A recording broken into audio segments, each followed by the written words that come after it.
Hi guys, അപ്പോൾ ഇന്ന് എൻ്റെ ഡേ 2 ആണ്. ഇന്ന് ഞാൻ രാവിലെ പഠിച്ചില്ലായിരുന്നു. 11:30 ആയപ്പോൾ ആണ് എൻ്റെ പഠനം സ്റ്റാർട്ട് ചെയ്തത്. സോ ഫസ്റ്റ് തന്നെ എനിക്കൊരു ഗ്രാറ്റിറ്റ്യൂഡ് ജേർണലുണ്ട്. അതിൽ ഞാൻ ഡെയിലി എന്താണ് മാനിഫെസ്റ്റേഷൻ, ഗ്രാറ്റിറ്റ്യൂഡ് ഇതൊക്കെ പ്രാക്ടീസ് ചെയ്യുന്ന ഒരാളാണ് ഞാൻ. അപ്പോൾ അതിനെക്കുറിച്ചൊക്കെ ഞാൻ ഇതുപോലെ ഒരു ജേർണലിംഗ് പോലെ ചെയ്യുന്നുണ്ട്.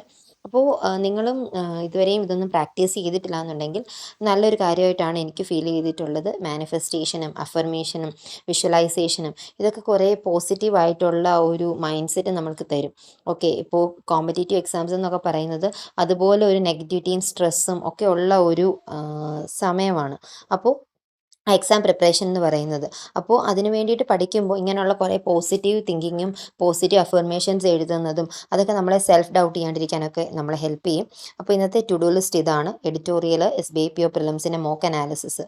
അത് ഞാൻ ഇന്നലെ ചെയ്ത മോക്കിൻ്റെ അനാലിസിസ് ആണ് ചെയ്യുന്നത്. അപ്പോൾ ഇന്നലെ ഞാൻ ചെയ്തിരുന്ന മോക്കിൻ്റെ സ്കോഴ്സൊക്കെ എനിക്ക് ഇത്രയുമായിരുന്നു. അപ്പോൾ ഞാൻ അതിൽ നിന്ന് അനലൈസ് ചെയ്യാമെന്ന് വിചാരിച്ചു. അനലൈസ് ചെയ്യാമെന്ന് പറയുമ്പോൾ ഡീപ്പായിട്ടാണ് അനലൈസ് ചെയ്യുന്നത്. ഇംഗ്ലീഷും അതുപോലെ തന്നെ ക്വാൺസും റീസണിങ്ങും എല്ലാം അനലൈസ് ചെയ്യും. എവിടെയാണ് നെഗറ്റീവ്സ് വന്നിട്ടുള്ളതെന്നുള്ളത് ഓരോന്നിൻ്റെയും സെപ്പറേറ്റ് നോക്കിയിട്ടാണ് ഞാൻ ചെയ്യുന്നത്. ക്വാൺസ് ആണെങ്കിലും ഓരോ ക്വസ്റ്റ്യൻസൊക്കെയും ചെയ്ത് നോക്കുകയൊക്കെയാണ് ചെയ്യുന്നത്. സോ നമ്മൾക്ക് എന്തൊക്കെ ചെയ്തെന്ന് പറഞ്ഞാലും എത്ര മോക്സ് ചെയ്തെന്ന് പറഞ്ഞാലും മോക്സ് അനലൈസ് ചെയ്യുന്നതിലാണ് ആ ഒരു എന്താണ് എഡ്ജ് ഇരിക്കുന്നത്. നമ്മൾ എത്ര മോക്ക് ചെയ്തെന്ന് പറഞ്ഞാലും ആ മോക്കിനെയൊക്കെ എന്ത് ചെയ്യുക, അനലൈസ് ചെയ്യുക. ഇപ്പോൾ ഇന്ന് ചെയ്തിട്ട് മാർക്സ് മാത്രം കണ്ട് അറ്റംപ്റ്റ്സും അതുപോലെ തന്നെ റോങ് ആൻസേഴ്സും മാത്രം കണ്ട് വെറുതെ സ്കിപ്പ് ചെയ്യാതെ നിങ്ങൾക്ക് എത്ര സമയമില്ലെങ്കിലും, അതായത് ഇപ്പോൾ ഇന്നലെ ചെയ്തതാണെങ്കിൽ പോലും അത് ഇന്നത്തേക്ക് മാറ്റി വെക്കുവാണെങ്കിലും സാരമില്ല, നിങ്ങൾ എന്ത് ചെയ്യുക, മോക്ക് അനലൈസ് തന്നെ ചെയ്യണം. അതാണ് ഏറ്റവും ഇമ്പോർട്ടൻ്റ് ആയിട്ടുള്ളൊരു ടൂൾ എന്ന് പറയുന്നത്. കൺസിസ്റ്റൻ്റ് ആയിട്ട് മോക്ക് ചെയ്യുകയും അതുപോലെ തന്നെ ആ മോക്ക് അനലൈസ് ചെയ്യുകയും ചെയ്യുമ്പോഴാണ് നമ്മുടെ മിസ്റ്റേക്സ് എവിടെയാണെന്നും അതുപോലെ എവിടെയൊക്കെയാണ് ആ തെറ്റ് വരുന്നതെന്നും അതുപോലെ ഇപ്പോൾ ടൈമർ നോക്കുകയാണെന്നുണ്ടെങ്കിൽ ഏത് സ്ഥലത്താണ് നമ്മൾ കൂടുതൽ ടൈം എടുത്തത്, അങ്ങനെ എല്ലാ കാര്യങ്ങളും അനലൈസ് ചെയ്യണം. അപ്പോൾ അത് ചെയ്തുകൊണ്ടിരുന്നപ്പോഴാണ് എനിക്കിത് സംഭവിച്ചത്.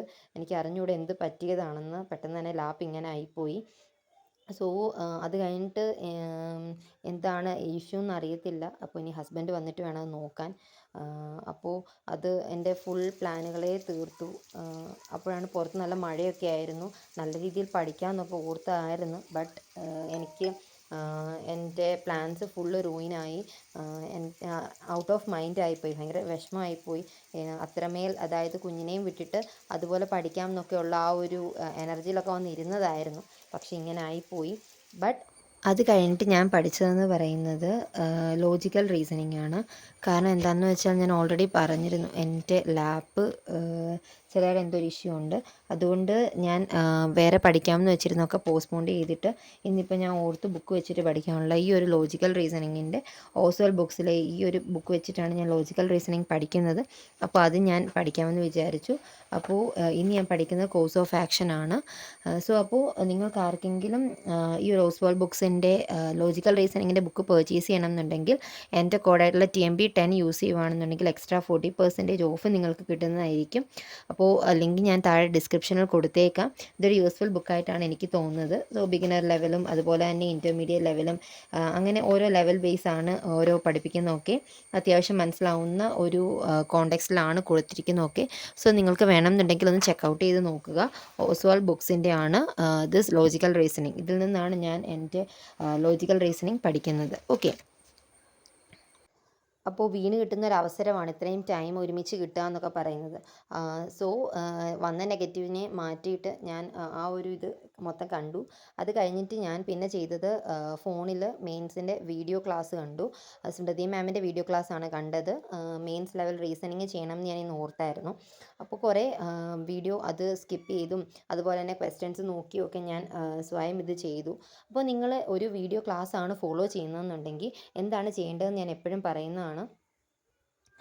നമ്മൾ അവർ ചെയ്യുന്നത് ആദ്യം നമുക്ക് സ്വന്തമായിട്ട് ചെയ്യാൻ പറ്റുമോ എന്ന് നോക്കുക. അത് കഴിഞ്ഞിട്ട് അവർ ചെയ്യുന്നത് ആ ഒരു അപ്രോച്ചുകൾ എന്താണെന്ന് നോക്കുക. അപ്പോൾ മെയിൻസിൻ്റെ റീസണിങ് വീഡിയോ ചെയ്തു, കറണ്ട് അഫയേഴ്സ് ചെയ്തു, SBIPO പ്രീയുടെ മോക്ക് കുറേയൊക്കെ അനലൈസ് ചെയ്ത് വെച്ചു. ഇത്രയുമാണ് ഇന്ന് ചെയ്തത്. So thank you.